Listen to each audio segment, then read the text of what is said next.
Good morning and welcome to IU Sports Sunday. Nick Rotacap with you on the final Sunday in April, which, holy cow, means the school year is almost over. But man, we had a very eventful weekend here in Bloomington.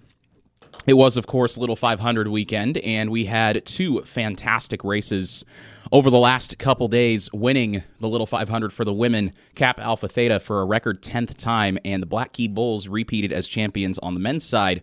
So we had two repeat winners in two races this year, which has only happened one other time before. It was 2010 and 2011 when both Teeter and Cutters won for the women and men, respectively.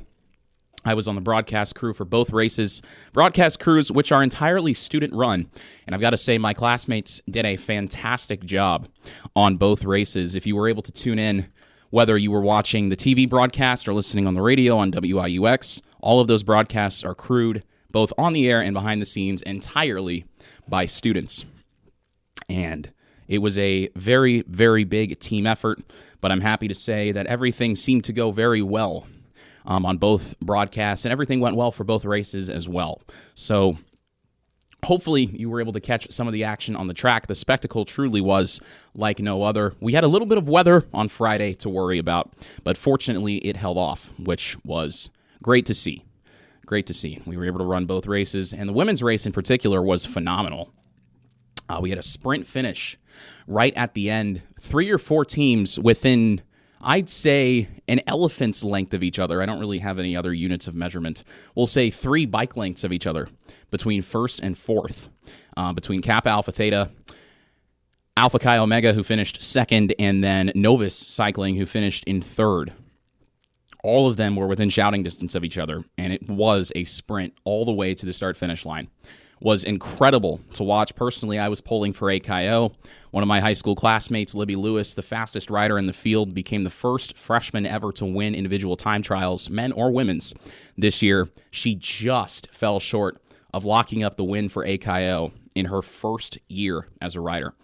So AKO definitely a team to watch out for on the women's side in the next few years with Libby Lewis at the helm. And oh, by the way, in case I didn't say it before, she is a Cathedral High School graduate. Just funny how those things seem to work out. There's a lot of greatness that comes out of Cathedral High School, and that is by design, of course, because greatness is calling, is the tagline. But on the men's side, Black Key Bulls return to greatness once again.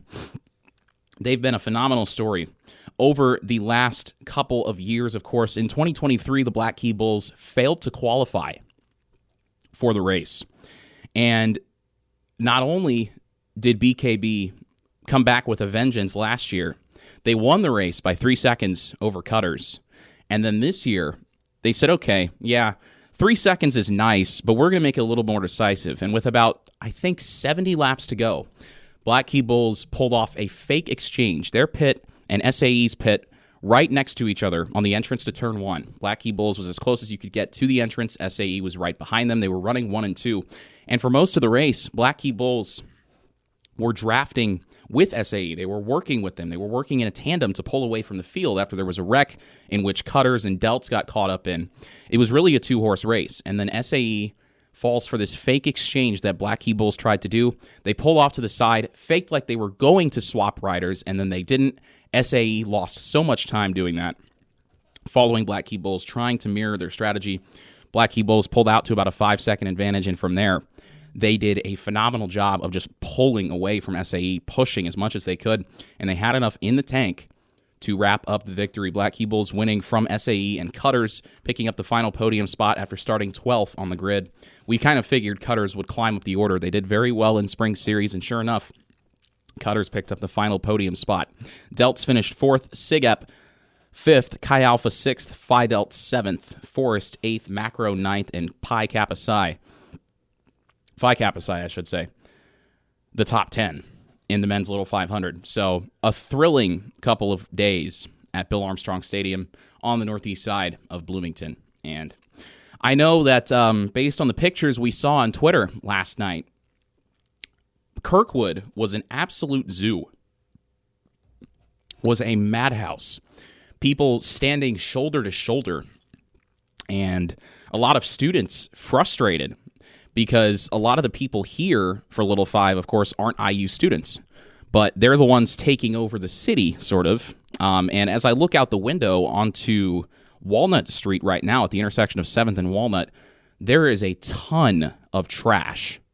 In the Taco Bell parking lot on the sides of the streets, Brothers is just south of us here in the WGCL studios. There is a lot of trash on the streets, which is very disappointing. Bloomington's a beautiful city, and it's not great when people come here and just leave trash in the city because it's not their problem. That's not the way we should treat this place. Obviously, Little Five is a great tradition, but I don't really see the point in coming down to Bloomington just to trash it. So that's very disappointing to see. But the crowd for the men's race was phenomenal. There was not an empty seat in the house yesterday for the 74th running of the men's Little 500. And we've got reason to expect that next year might be even bigger, of course, because it is a special race next year. The 75th running of the men's Little 500, 3/4 of a century. So mark your calendars, 364 days and counting until we get there. Nick Rotacap with you here on IU Sports Sunday. The news is not so jovial on the diamond for Indiana baseball. They were building some momentum. They had won 2 out of 3 against Maryland, and then they beat Ball State at Victory Field. The latter 2 wins, one against Maryland, one against Ball State, both run rule victories. You figured they had some momentum going out west to Iowa City to take on the first-place Hawkeyes this weekend. Iowa is at the top of the Big Ten. I've been saying all year that I didn't think Iowa was actually that good because they hadn't played a lot of good teams, and boy, have the Hawkeyes proved me wrong through the first 2 games in Iowa City, winning in 10 innings, a pitcher's duel, 2-1 over Indiana on Friday night, and then coming back with a much more decisive 13-2 run rule victory over Indiana yesterday.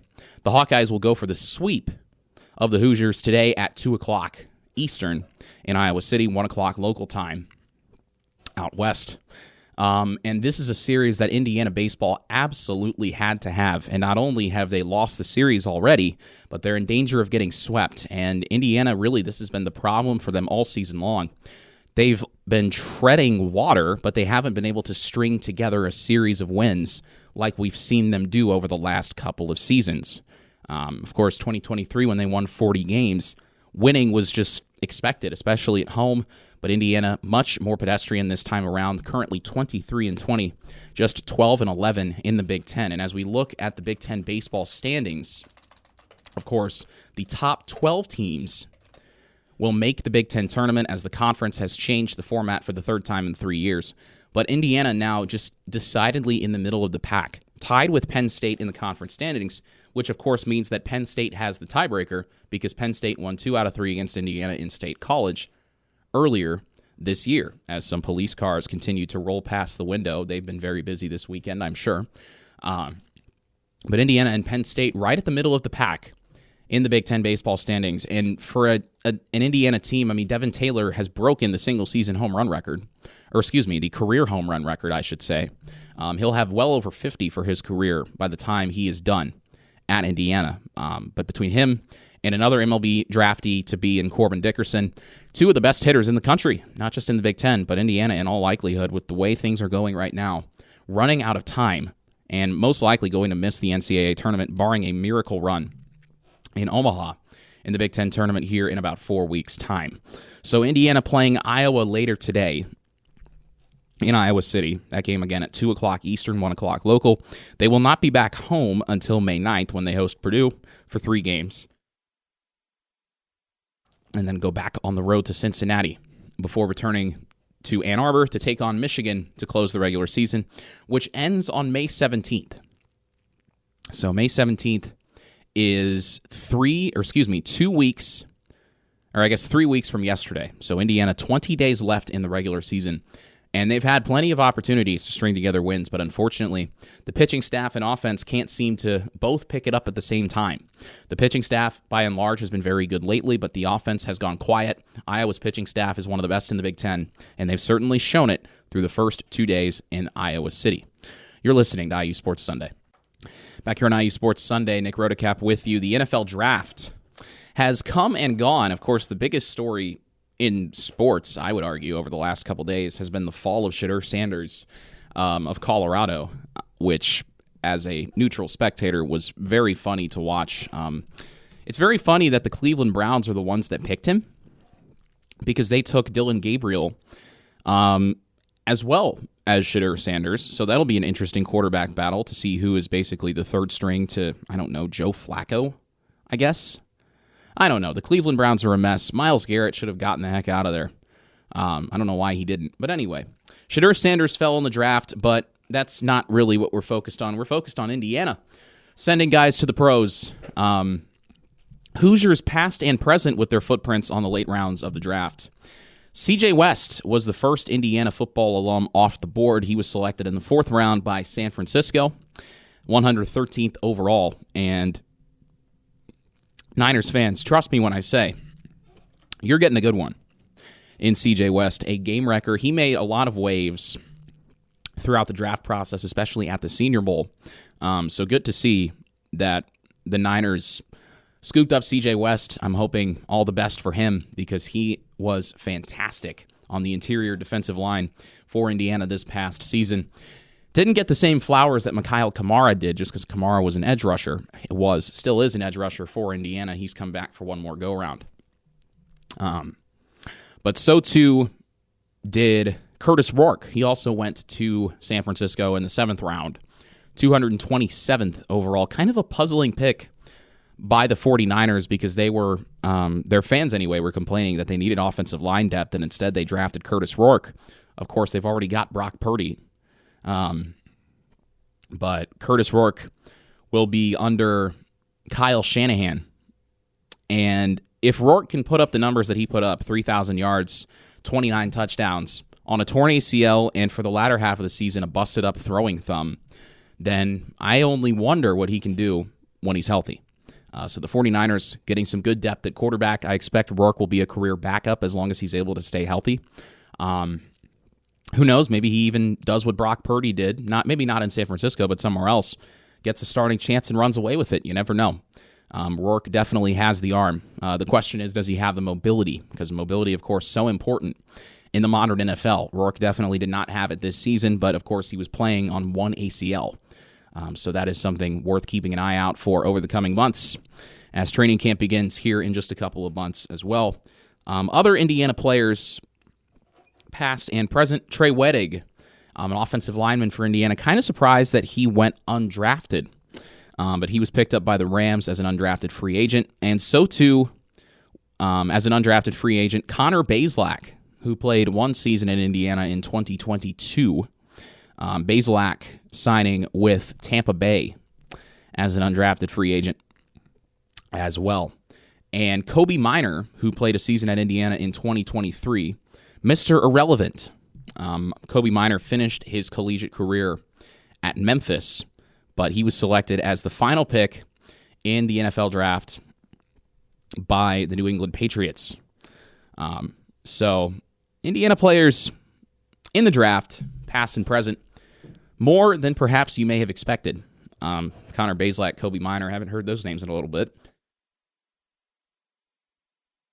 But they are off to try to prove themselves in the NFL.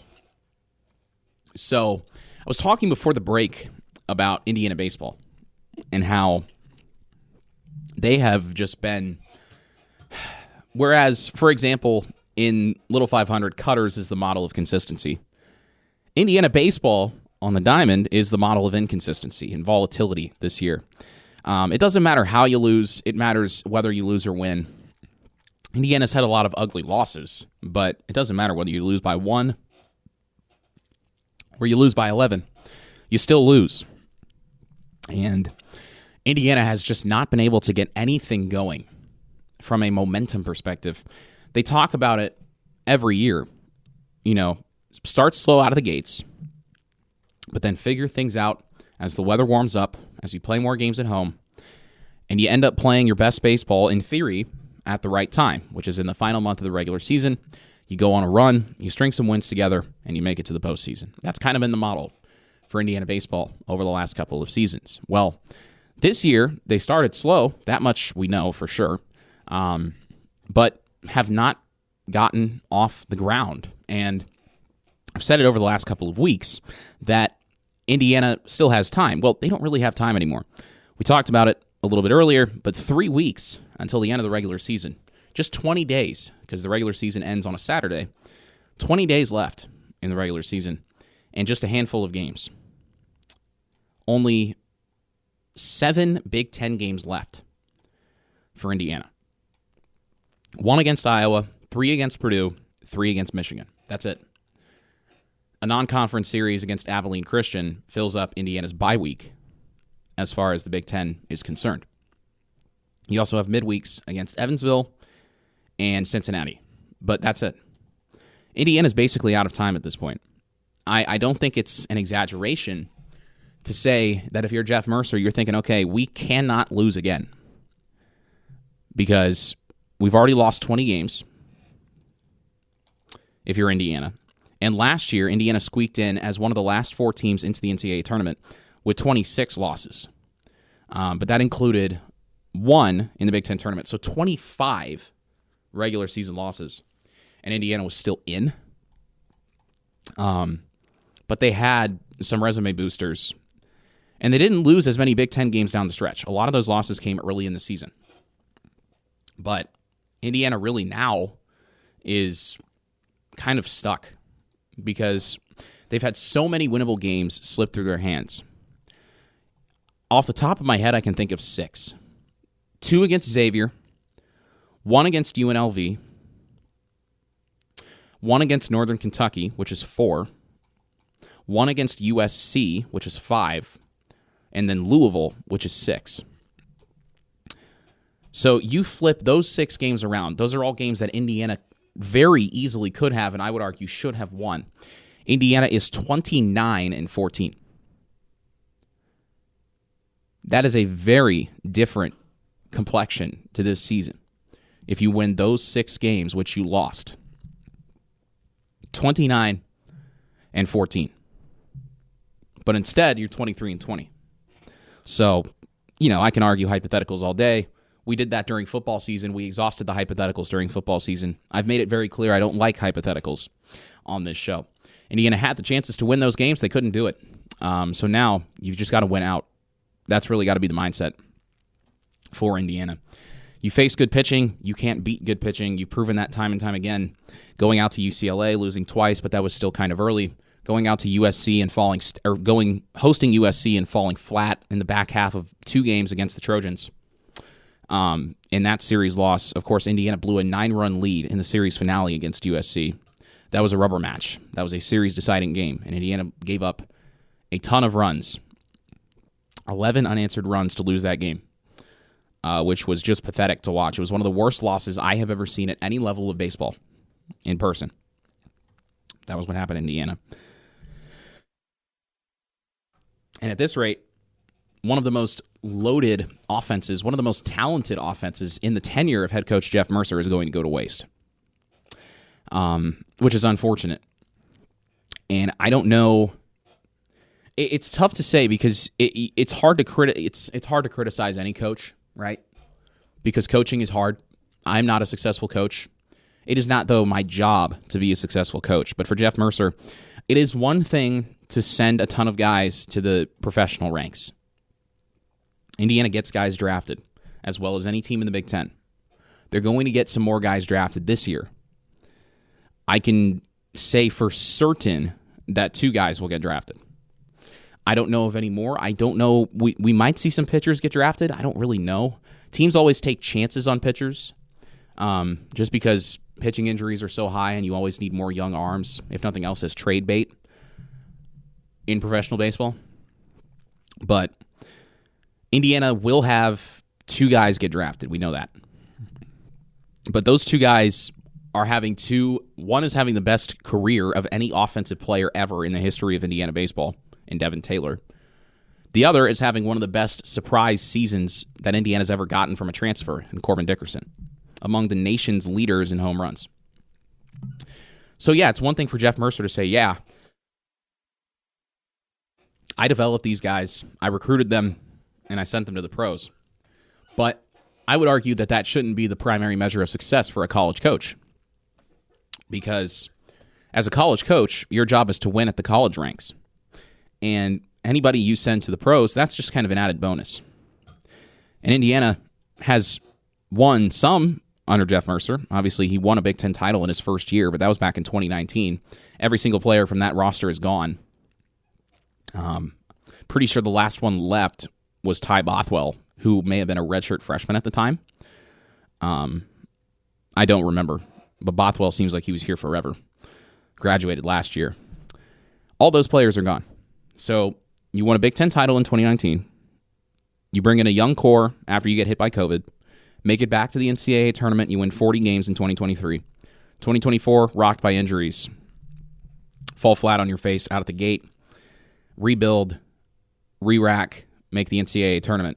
This year, come in with very high expectations, and those expectations were justified because the offense was loaded. And yes, it's been inconsistent, but that's what happens when you start 5 freshmen every day. Those freshmen are going to struggle as teams figure out how to pitch to them. As teams realize that these are better than average freshmen. Jake Hanley is a better than average freshman. He had major league offers coming out of high school and turned them down to come to Indiana.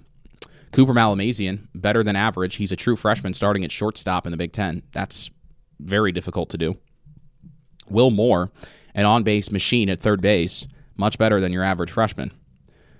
So if you're going to start freshmen every single game at those key positions, at first base, at shortstop, at third base, then you've got to take the growing pains that come with it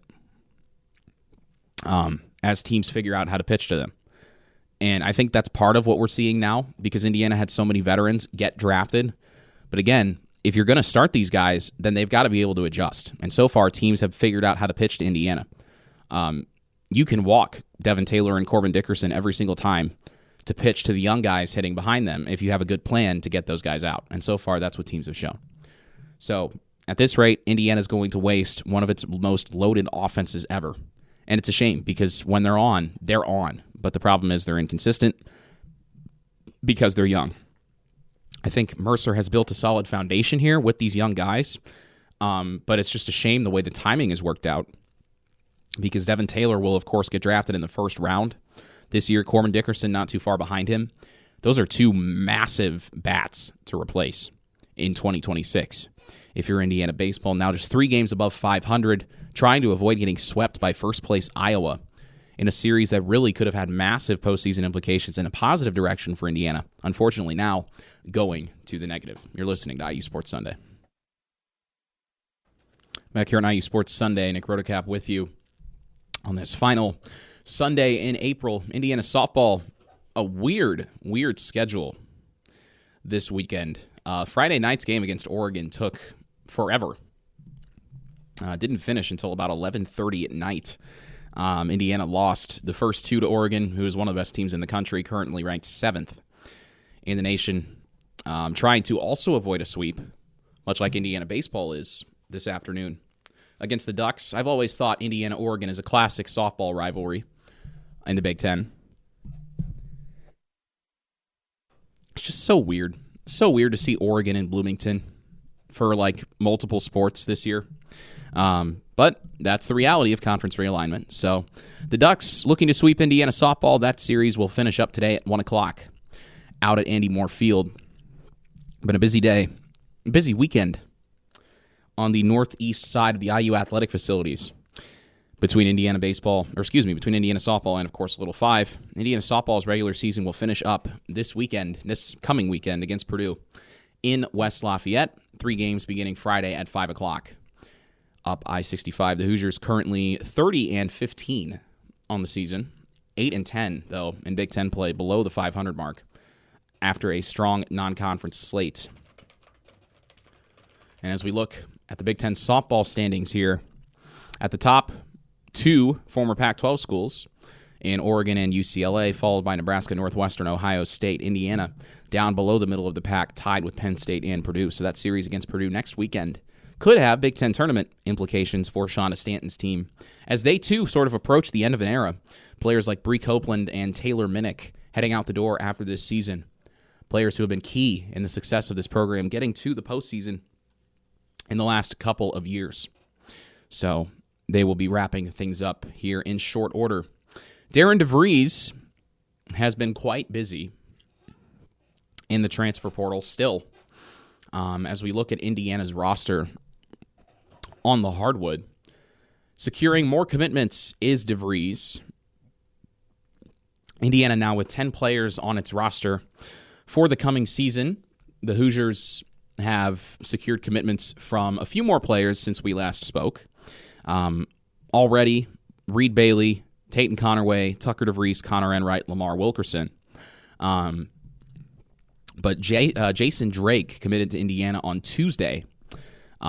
Drexel transfer, who is a 39% three-point shooter for his career. At Drexel last year, he averaged 11, 3, and 3. Originally from Oak Park, Michigan, is Drake. A 6'2" guard is Jason Drake. And then Nick Dorn committed to Indiana a couple days ago from Elon. And he reportedly also, according to Inside the Hall, visited North Carolina, Pittsburgh, and Maryland. So North Carolina and Maryland, definitely formidable programs. Pitt, I'm not so sure about. But Dorn, a career 36% three-point shooter. He's 6'7", and he averaged 15 and 3.8 last year for Elon. 15 points, 3.8 rebounds for Nick Dorn. So no shortage of scorers committed to Indiana for Darren DeVries' inaugural season at the helm. The question is Indiana going to get some size? Is Indiana going to secure a big fella, in the words of coaches past? Sam Alexis from Florida committed to Indiana on the same day as Nick Dorn. Alexis at 6'8" is the tallest player committed to Indiana. Of course, Indiana's had some 7-footers the last couple of years in Khalil Ware and Umar Ballo. Before him, Trace Jackson Davis, standing at about 6'10", if memory serves correctly. Sam Alexis at 6'8", played for Florida, won a national championship, averaged 4.7 points and 3.5 rebounds in limited action, played just 12 minutes per game last year for the Gators and for Todd Golden's national title-winning squad down in Gainesville. So Indiana's roster right now, very small. Very, very small. As far as size goes. Connor Enright, 6'2". Reed Bailey's a forward, but not a true big fella. He's a scorer. And you look at the scoring averages of some of these guys. Bailey averaging 19 points a game last year. Lamar Wilkerson from Sam Houston averaging 21 points per game last year. Josiah Miles from North Florida averaging 15.5 per game last year. Tatum Connerway averaging 14 per game. Jason Drake averaging 11 per game. Elon transfer Nick Dorn averaging 15.2 per game. That's a lot of points. That's a lot of offensive production. So my first question would be to Darren DeVries is how are you going to get these guys to spread the wealth? Because you don't want a bunch of guys who are just seeking buckets. You want guys who are trying to create scoring opportunities for their teammates as well. And then on the other side, can you play defense? Because it does no good if you're going to score 85 points a game if you're going to give up 87. So that's something to keep an eye on for Indiana as well. I don't necessarily think that Indiana not having a true big fella is a bad thing. We've seen people complain ad nauseum, including me, about Indiana having too many big men on the floor under Mike Woodson. So if Indiana goes smaller, that's not necessarily something to sneeze at. I do think you'd like to have at least one big guy, 6'10", 6'11", 7 foot, somewhere on the roster. But that's not my decision to make. If Darren DeVries wants to go small, then Darren DeVries can go small. To be honest, I don't think Indiana fans really care as long as he wins, because winning has kind of been at a premium for Indiana men's basketball as of late. We still haven't seen any official announcements as far as players signing to Indiana men's basketball, which I don't think is unusual. But with the portal closed now to new entries, I would expect that we'll see some announcements in the coming weeks. I don't have an exact timeline. I don't know how Indiana's going to go about doing this, but I would suspect that it will not be quiet at Assembly Hall for much longer as far as announcing the signees is concerned. But DeVries definitely did a very good job in the transfer portal of getting some of the top guys, some of the guys who have proven that they can produce, much like Curt Cignetti for Indiana football. Production over potential, I think, is the key. So Indiana now has 5 open scholarship spots for this year, according to Inside the Hall. The only one who is an underclassman is Trent Sisley. So you've got 3 juniors and 5 seniors on the roster right now. So it's almost like, again, Indiana football going to be, by and large, back in this exact same position next year. But that may just be the reality of college athletics going forward, is that you may have just a bunch of one-year guys. And you think about all the guys who have been program cornerstones for Indiana. You might see less of the Trey Galloway, Anthony Leal, Trace Jackson Davis type and Indiana guys who stay here for their entire career spanning multiple years. You might see these one-and-dones, and it might be harder for the fans to identify with the players. But again, if you win, then I don't think anybody is going to complain. You're listening to IU Sports Sunday. Back here on IU Sports Sunday, Nick Rotacap with you. And elsewhere in the Big Ten, things are not all sunshine and roses as far as athletics are concerned. Rutgers football had its spring game yesterday, and shout out to Aaron Brightman on Twitter, host of the Scarlet Faithful podcast, covering all things Rutgers athletic for this. He pointed out that Rutgers is, for lack of a better term, kind of down bad right now. Rutgers had its spring game yesterday. Finals are right around the corner, and the university still does not have a president, an athletic director, a general counsel, or a basketball GM. Brightman continues, saying the lack of leadership in place is alarming. Every day, Rutgers is falling more behind. Ant Wright, who is very active in the Big Ten basketball discussion on Twitter, played his college ball at Michigan back in the late 2000s, says it's just a failure. You also need a green light from the administration to even make room for a GM if the head coach wants one. What are NIL and rev share talks like for Rutgers if the coaches have nobody at the top to back them up and verify numbers and spending? It's May next week. May.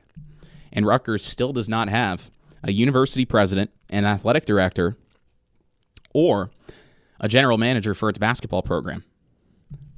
So, things could always be worse, I guess, but for Rutgers, as rev share comes down the pipe, this stuff requires a lot of planning.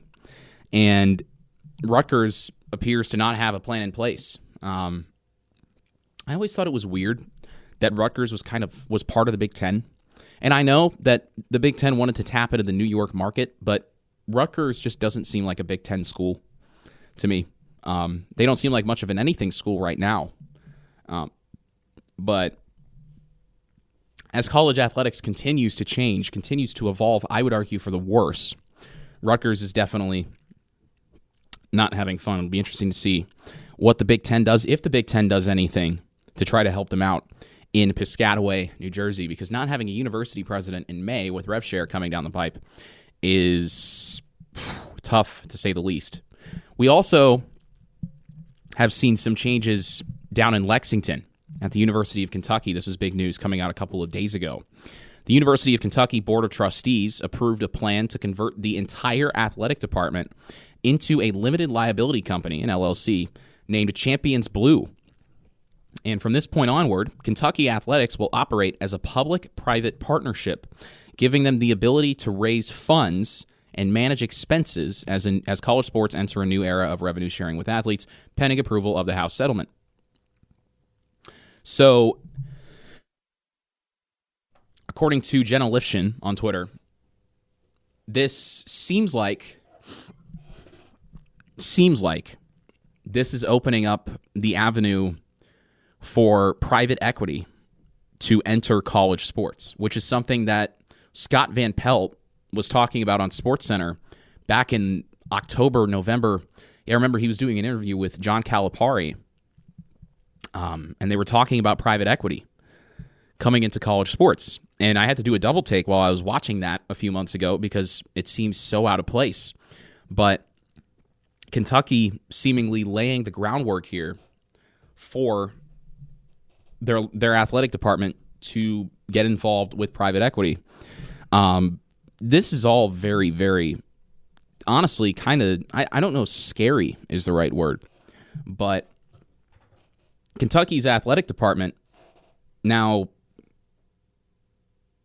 being an LLC called Champions Blue, it's interesting, to say the least, because now Kentucky can manage its expenses, raise money, and then use that money to pay its athletes directly. And I feel like at a certain point, again, I've said this before, but I feel like at a certain point, we need to just stop calling them student athletes. Because you're not just a student who happens to play a sport for the university anymore. You're getting paid by your school. So you're getting paid by your school to play a sport on top of getting a scholarship, especially if you're a football player or if you're a basketball player, you're likely getting an academic scholarship on top of getting paid a portion of revenue by the university to play your sport. I hope, for the sake of all these athletes, that they have good accountants, because I would assume, unless I'm living under a rock, that the revenue payments are going to get taxed. So I wonder if maybe coming down the line, you'll see schools in Texas and Florida and states like that with no state income tax use that as a recruiting pitch, saying, hey, you want to keep more of your revenue if you're a football player, if you're a men's basketball player? You want to keep more of the revenue in your pockets? Come play for us if we're Texas or Texas A&M or Florida or Florida State or Miami, University of Houston men's basketball. You want to come play for us? No state income tax. You get to keep more of your money.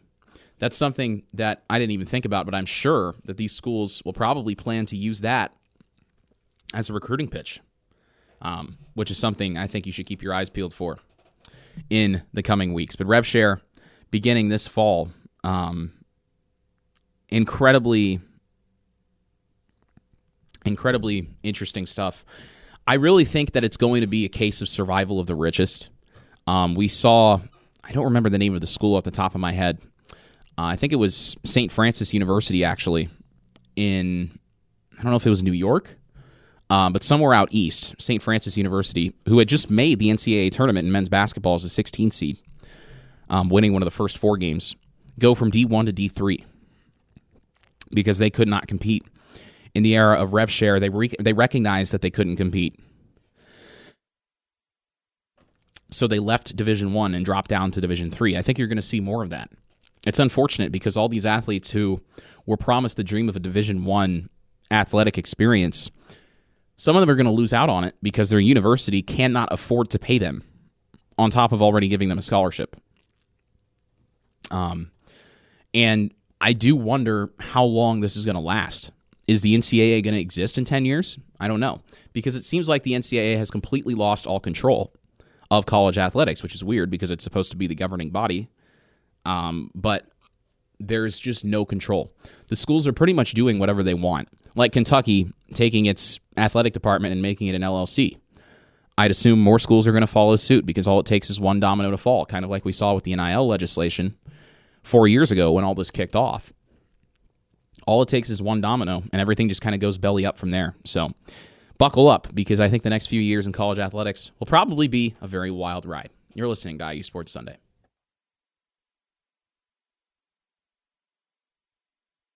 Back here on IU Sports Sunday, Nick Rotocap with you as we roll on.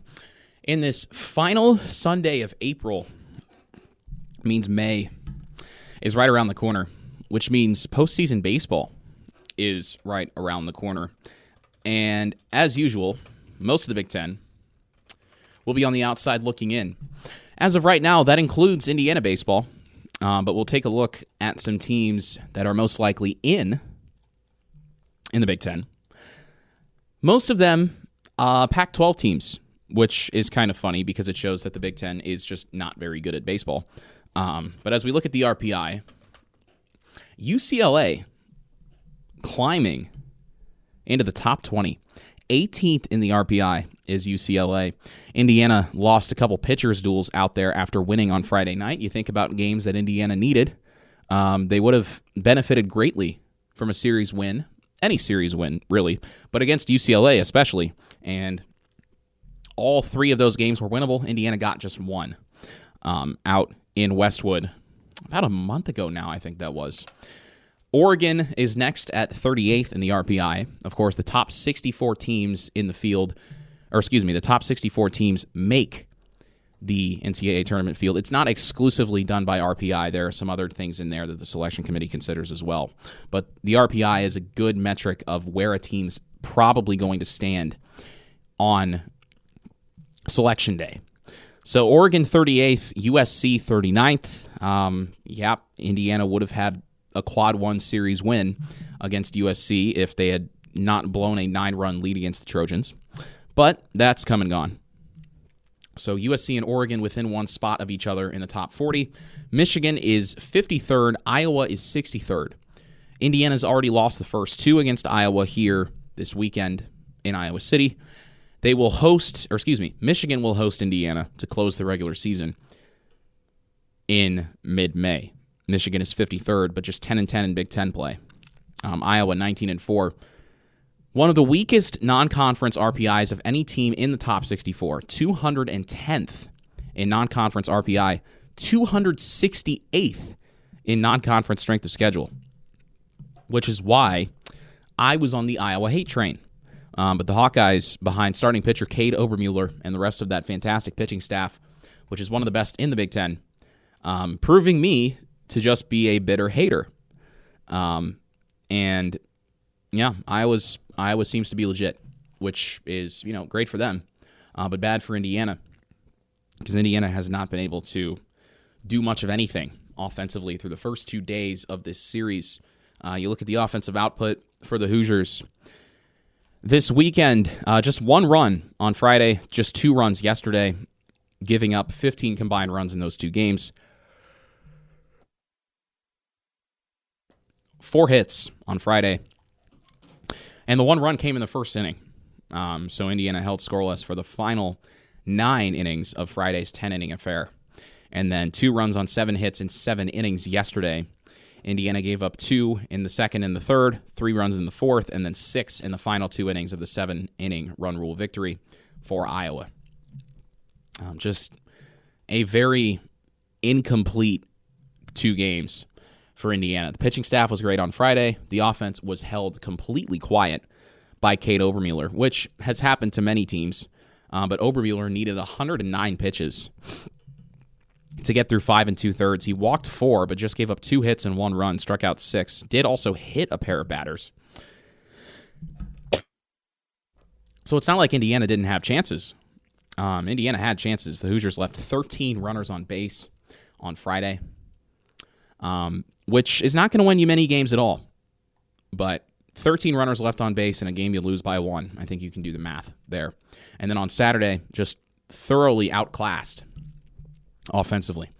Cole Gilly was named one of the top 20 starting pitchers in the country by ESPN's Kylie McDaniel a couple weekends ago, and since then he has struggled.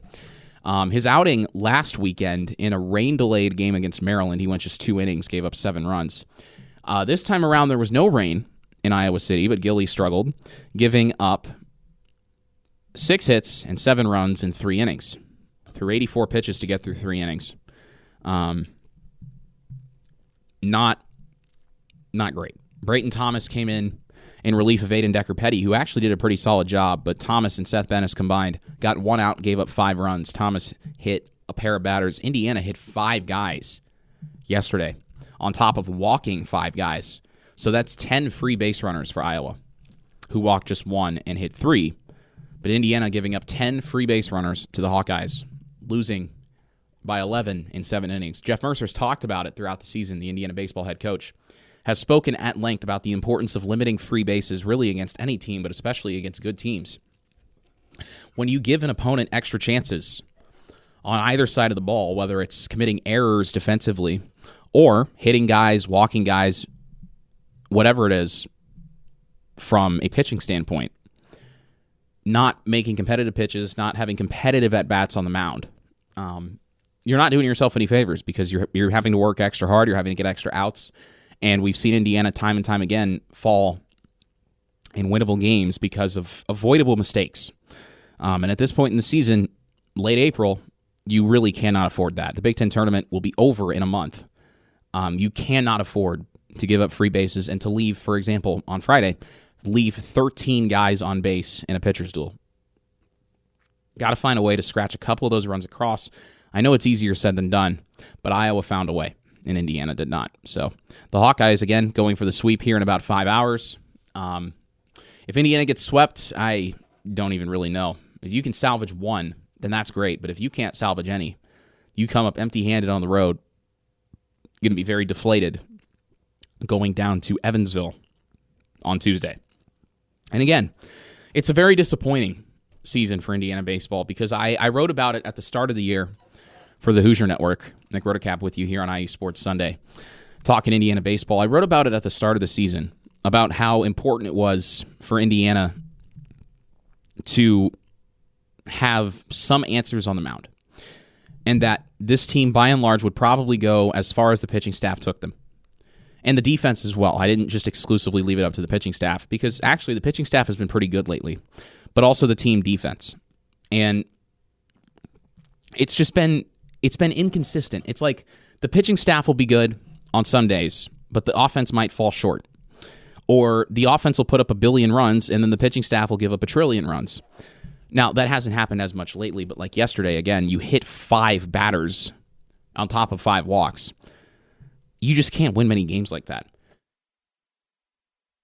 And when you're in the dugout as an offense and your pitching staff has given up, say, a 5 spot, it's like, oh, well, okay, we're behind the 8 ball and this pitching staff on the other side is loaded. And if you're Indiana, you got a lot of young guys facing this quality of pitching for the first time. It's very, very difficult to come up with anything. And again, I've talked about Devin Taylor and Corbin Dickerson, but that's only 2 guys in a 9-person lineup. So if the freshmen can't handle the pitching, then one, if you don't have any veterans that can step in who have seen that pitching before, which Indiana does not really, does not have a lot of guys with experience on the offensive end because they had so many guys get drafted this past year. But at some point, you need the guys who have played all season to step up. And Jeff Mercer said it on Wednesday after Indiana won against Ball State at Victory Field. At this point in the season, you're not a freshman anymore. You're not a sophomore anymore. Those are his words. You've played enough games. You know what to do. You're capable of doing it. You need to go out there and do it. And Indiana so far has not been able to do it. So if you're Devin Taylor, if you're Corbin Dickerson, you got the MLB draft coming up, but your college career is probably going to end in short order here in mid-May at this rate. Indiana in danger of, in baseball, missing the NCAA tournament for the first time since 2022. There's still time, but you've really got to start. You've got to start winning, and you got to start winning now. If you don't start winning now, your season is all but wrapped up. You're listening to IU Sports Sunday. Back here on IU Sports Sunday, Nick Rotacap with you. We were talking about postseason baseball a little bit ago, and the RPI and how weak the Big Ten is. The Big Ten, for my money, is less of a power conference in baseball than the Sun Belt is, because you look at the teams in the Big Ten, and UCLA is 18th, Oregon, USC, also inside the top 40, Michigan and Iowa, the only other teams in the top 64. So when I'm talking about the Big Ten, I mean the traditional Big Ten, excluding the former Pac-12 schools. Take out the Pac-12 schools, and the top Big Ten team in the RPI is Michigan at 53rd.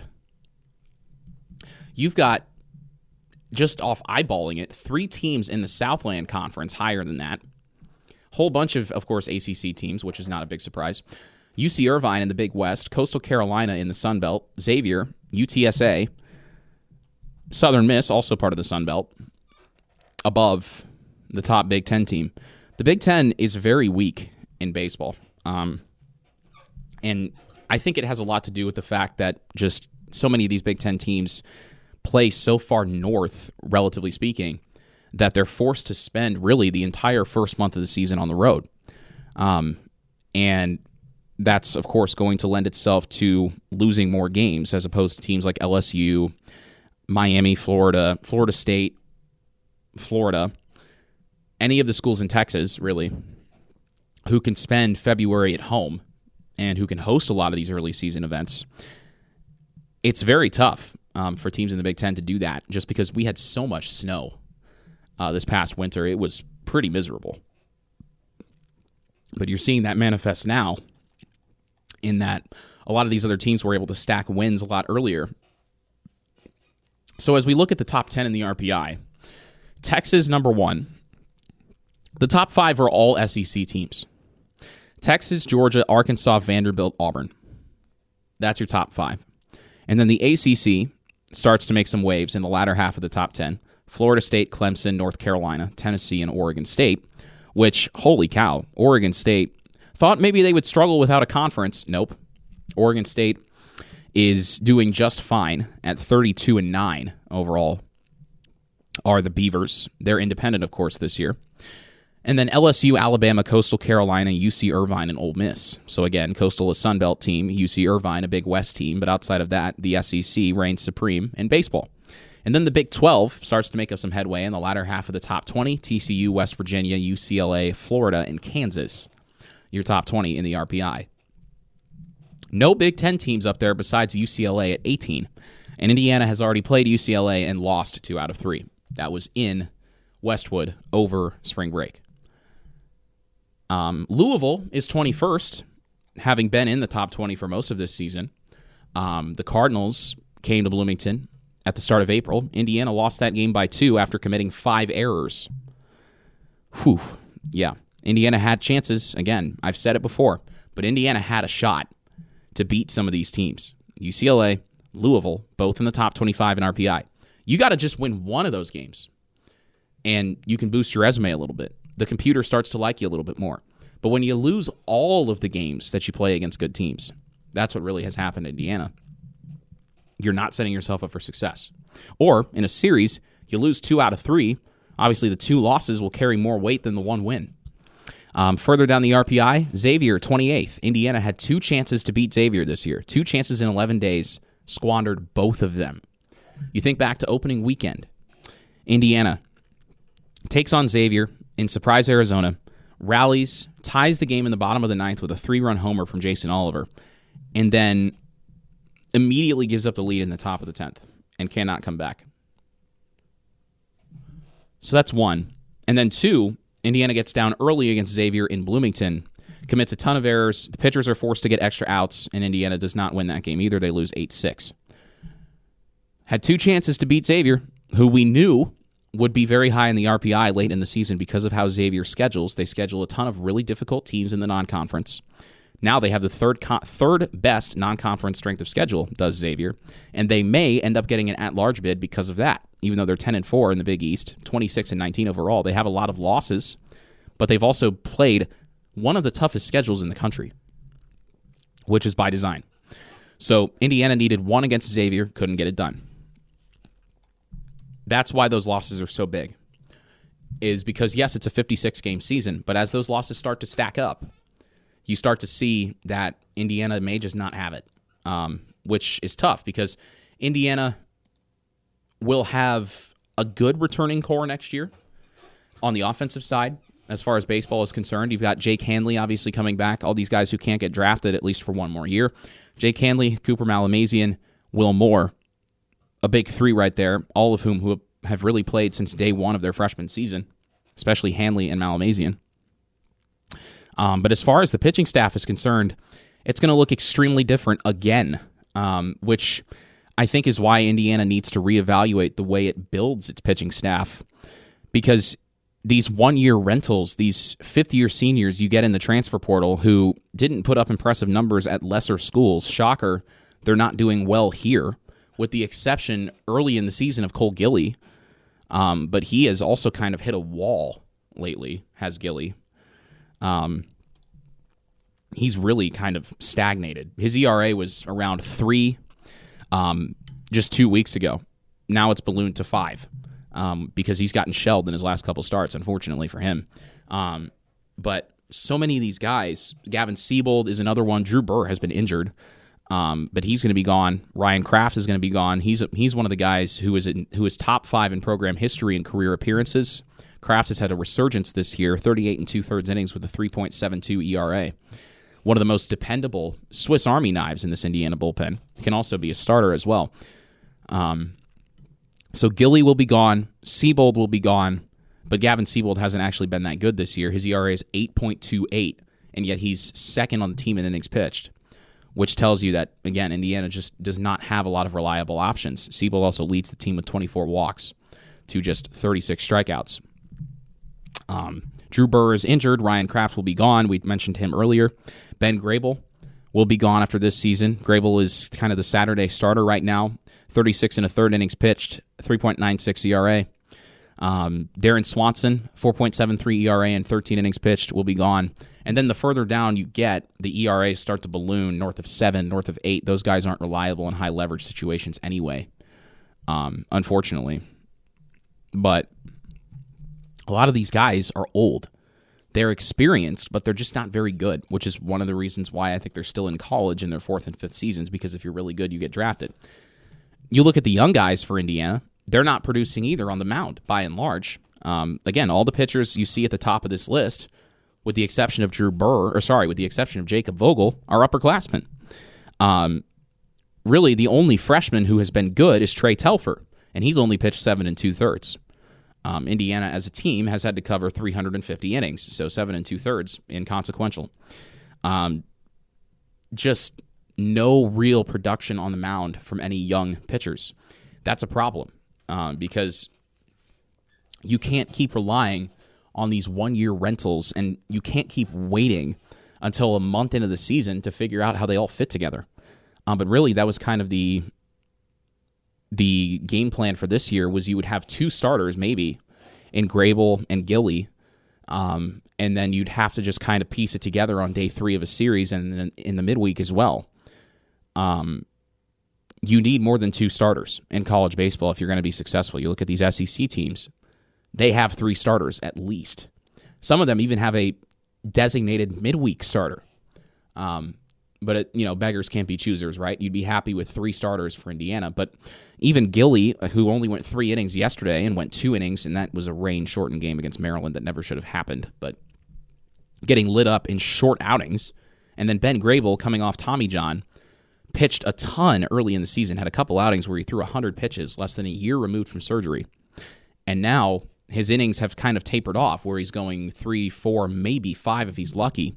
Against Maryland, he pitched twice on the weekend. So he pitched the final inning of Friday's comeback win, did Ben Grable for Indiana baseball, and then came back and started on Sunday and went 4 innings. Because Indiana's bullpen was so thin, Indiana had to go to Grable when they needed to shut down 9th, and they got it from him, but unfortunately that means you're using your starter in a relief role.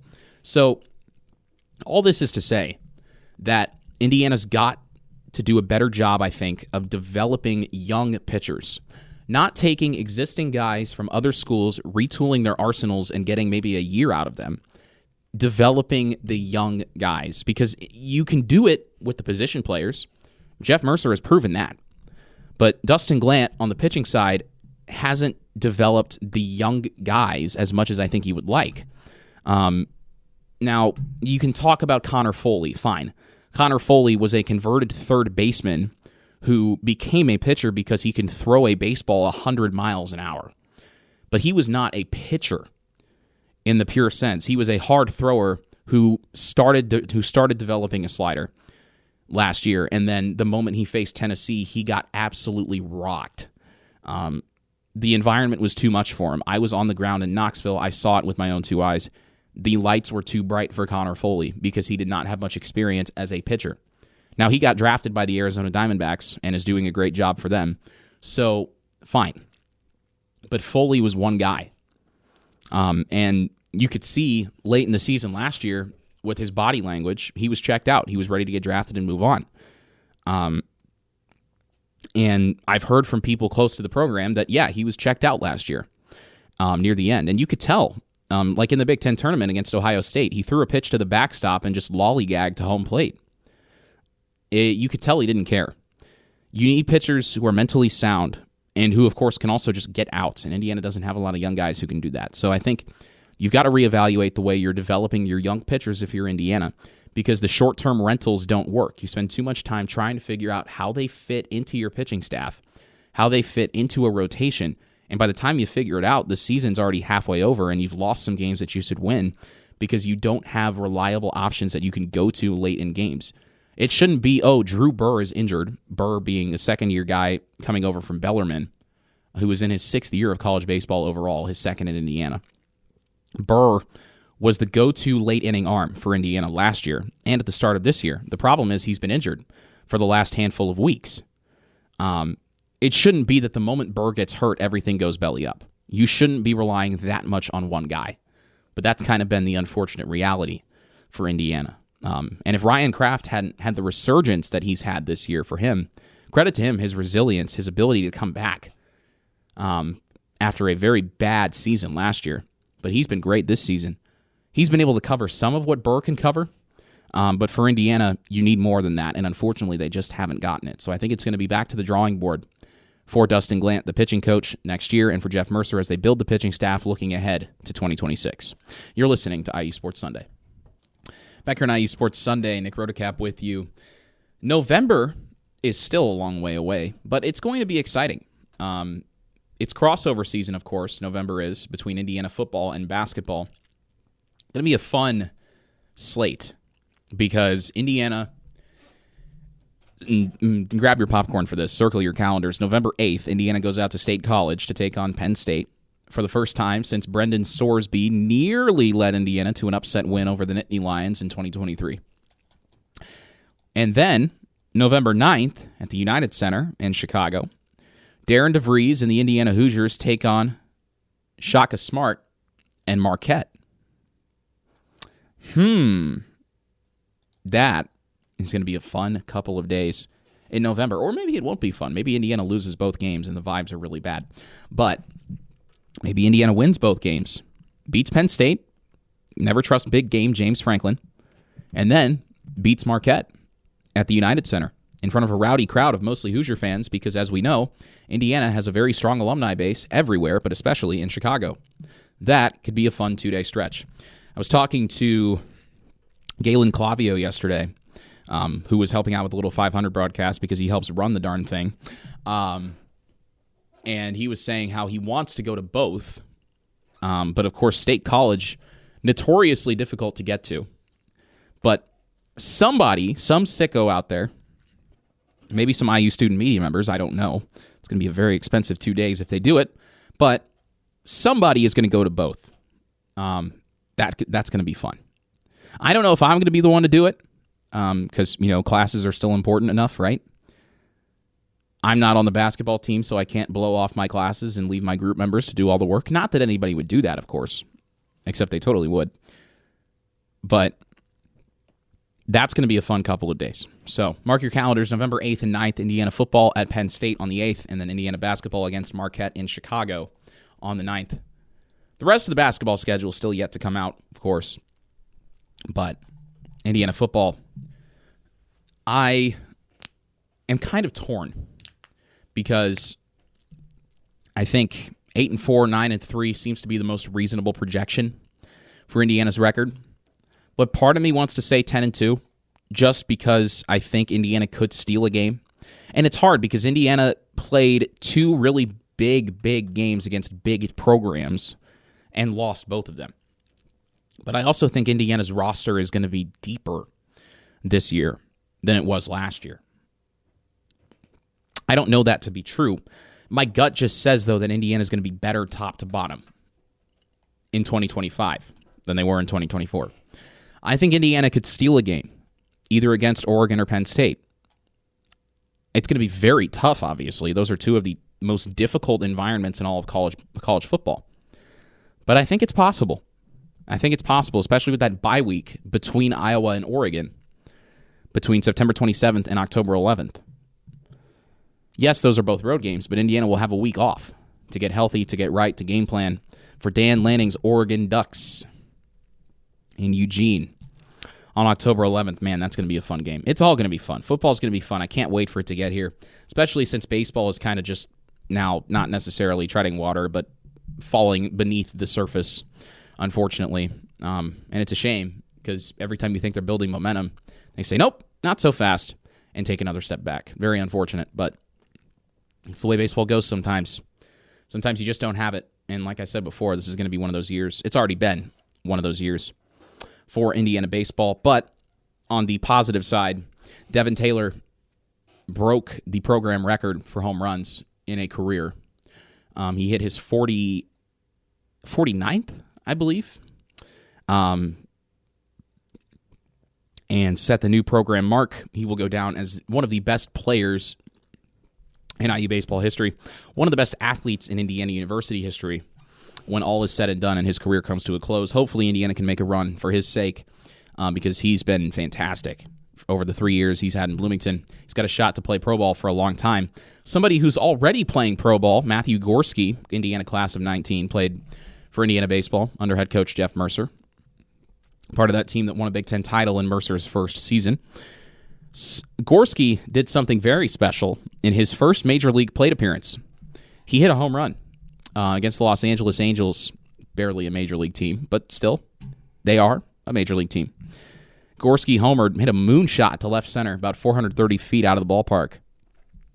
In his first major league at-bat, the Pirates commentators tried to sing Indiana Our Indiana, but wisely enough for them, they left that to the Indiana fans. They did try, though, and I respect their effort because Pittsburgh Pirates, Indiana Hoosiers, not necessarily a crossover you might think of, but Matt Gorski hit a home run in his first major league at-bat, which is something every kid dreams of. Very few get a chance to realize that dream, but Gorski was tearing it up at AAA Indianapolis for a while. Saw him play last year, figured, yeah, this guy's going to get called up soon. He got the call a few days ago and homered in his first major league at-bat, so congrats to Matt Gorski. And hopefully he has a long and fruitful major league career as well for the Pittsburgh Pirates, although hopefully he is not tearing it up when they play the Cubs, because as a Cubs fan, that would not be the most desirable outcome. Also, making his major league debut last week was Craig Yoho, Indiana class of 23, part of that team that made it to the Lexington Regional, won 43 games. Yoho has persevered through so many injuries over the course of his career, his baseball career. Was a senior academically in 2023, but was a freshman by athletic eligibility because he had suffered back-to-back season-ending injuries. And then the COVID year, of course, as well. So Yoho had never played a full season of college ball until 2023 at Indiana. He converted from second base to pitcher and did a fantastic job at the back end of Indiana's bullpen 2 years ago. Had a phenomenal slow curveball, about 3,100 RPMs, which is above the major league average spin rate. Yoho had that in college. He got drafted by the Brewers 2 years back, developed a nasty changeup. You think about what Devin Williams developed for Milwaukee. Yoho developed something similar. They call it an airbender. Yoho now throwing that in the majors for the Brewers. Made his major league debut when the Brewers played against the San Francisco Giants earlier this week. Yoho is a Fishers native, as is Matt Gorski. So congrats to both of them for getting their first cup of coffee in the majors. And again, Yoho in the NL Central as well. So if the Brewers ever play the Cubs or the Reds, he'll be around and maybe he'll make an appearance. Although when he pitches against the Cubs, I hope he doesn't do as well because, again, I'm a Cubs fan. Maybe I'm a little biased. But it is cool to see so many Indiana alumni in the pro ranks, and hopefully we'll see more in the coming years for Indiana baseball. You're listening to IU Sports Sunday. Back here on IU Sports Sunday, Nick Rotacap with you. We were talking about IU football and the undrafted free agents who have been signed. Jalen Walker just signed by the Las Vegas Raiders, so now 3 undrafted free agents signed, either past or, I guess, former Indiana football players. Connor Bazelak, Trey Wedig, and now Jalen Walker. I'm surprised that Jalen Walker went undrafted, to be honest. He was just as big at the second level of the Indiana defense as Aiden Fisher. But for whatever reason, Walker got passed on. So the Raiders pick him up as an undrafted free agent, and hopefully, I think Walker has a very good chance to make the 53-man roster, actually. I think that he's got as much of a shot as anybody. So, all in all, a very successful first draft for Curt Cignetti and Indiana football. Obviously, again, we talked about it earlier with respect to Indiana baseball. Your first goal is to win games as a college coach, and getting guys to the draft is an added bonus, but it's not the primary objective. Although it does certainly help for recruiting purposes if you can say, yeah, this is a place where you can go, and if you want to be a professional football player, you can do that. It's very, very hard, obviously, but we've got a track record of sending guys to the pro ranks. I really do hope that Indiana can continue to send guys to the pros because it's very cool to watch. These guys, obviously everybody works so hard in every sport, but every time the Colts play the Titans, I see Nick Westbrook make a catch. I'm like, oh, yeah, Nick Westbrook, he played at IU. Obviously, if he makes a touchdown catch, I'm a little upset because the Colts shouldn't ever lose to the Titans. So that's a discussion for another time, though. But seeing Nick Westbrook making plays, Peyton Hendershot, I think still in the NFL as well. Shoot, at one point, Nate Sudfeld was on the field for the Philadelphia Eagles. Think back a little bit further. Peyton Ramsey was in the NFL for a very brief stint, I believe, as well. You see these guys with Indiana ties making waves in the NFL. I mean, shoot, it's great no matter who it is. And then in the NBA playoffs as well, professional IU athletes there as well. OG Anunoby with the New York Knicks, of course, they squared off with the Pacers in that thrilling Eastern Conference semifinal matchup last year. Thomas Bryant for the Pacers probably got a few too many minutes in Game 3 the other night. I don't really know what Rick Carlisle was doing. The Pacers will try to avoid that series being tied at 2 here in short order. But it's always cool to see professional athletes from IU in the 4 major sports making waves. We talked about before the break, Matt Gorski and Craig Yoho. And shoot, I mean, Craig Yoho's got a cool freaking name too, doesn't he? He should be a Pittsburgh Pirate because it sounds like, Yoho, that's something like a pirate would say. But the Brewers drafted him, which is probably best for his development because the Brewers do a great job of developing pitching, unfortunately, for my Chicago Cubs and the other teams in the National League Central. But another little 500 weekend is officially in the books here in Bloomington. Still, a lot of trash on the streets outside, which again is very disappointing to see. I know it kind of just comes with the territory, but I feel like if you visit Bloomington just for a little 5, you should try to leave the place better than you found it. But that's evidently not what everybody believes, which is unfortunate. I've seen a lot of pictures of Kirkwood from last night, and it looked like a total madhouse. If you didn't know any better, if you didn't know it was Little 5, you would have thought Indiana would have just won the national championship in some sport. I couldn't tell you what, but it was rocking, and it was so crowded. I don't really know how it looks fun standing shoulder to shoulder with people, but to each their own. To each their own, I suppose.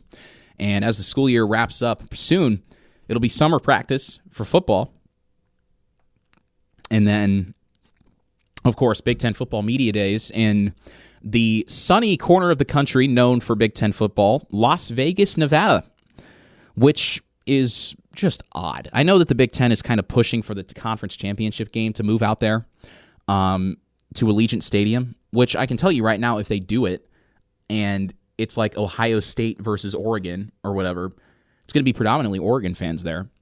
I mean, flights to Vegas are cheap, I guess, but Vegas just honestly sucks. I've been there, and it's incredibly overrated, in my opinion. And maybe it's because I'm not the greatest poker player in the world, right? I think if you play poker at a casino, you're stupid and you're asking to lose money. But for the Big Ten to move media days out there, it makes no sense. I know why they're doing it. It makes sense from what the Big Ten wants to do, but from a practical standpoint, I do not understand it at all.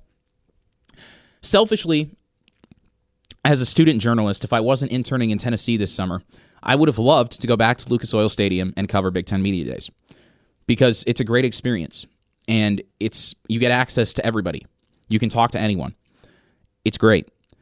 Move it to Vegas, no students are going to fly out there because we'd be paying out of our own pockets. It's expensive. Flights are expensive. Flights to Vegas are relatively cheap, but flights are still expensive. And there is no Big Ten base in Las Vegas, Nevada.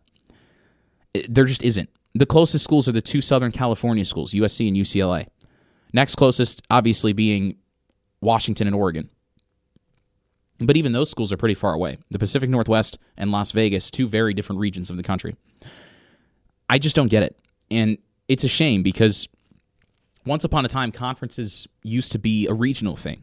It used to be, oh yeah, the Big Ten is the Midwest, like Iowa, Indiana, Northwestern, Purdue, Ohio State, Michigan, Michigan State, like the Midwest. That's the Big Ten. The ACC, well, it used to be the Atlantic Coast, which it's crazy, right? Conferences living up to their name. Cal and Stanford and SMU in the ACC, what are we doing? I really do think that kind of like how the NCAA is probably going to blow up eventually, sooner rather than later, I think the mega conferences are going to blow up, at least for non-football sports. Football, you can do it because you play once a week, and everything is very regimented and structured. You play on Friday or Saturday if you're a big program. That's it. But for every other sport, I really think that it's going to blow up. I think we're going to go back to regional conferences very soon. Because for baseball, like, you go out to Los Angeles, California, if you're Indiana, and you're supposed to come back, you're supposed to leave on Sunday and get back for a midweek on Tuesday. You can't go to class on Monday. You're going to be too jet lagged. You're going to get back really late. You're going to get back at like 4 a.m. That's the reality for a lot of these teams. Same thing with basketball. It doesn't make any sense the way that this has been done. It was done with football in mind, and it works for football because, again, everything is structured. But it doesn't work for any other sport because the other sports don't just play once a week. And it's very unfortunate that we've had this happen now. And the Big Ten, again, moving football media days to Las Vegas, Nevada, just doesn't make any sense. But I'll get off my soapbox. I've said my piece. Unfortunately, I'm powerless as a 21-year-old IU student. I can't really do a lot to make any changes. But you can speak your mind, and that's about all you can do. So with that, we've got an exciting end of April coming up. The NBA playoffs in full swing, of course. The Pacers and the Bucks. You can catch all those games here on WGCL. You've been listening to IU Sports Sunday.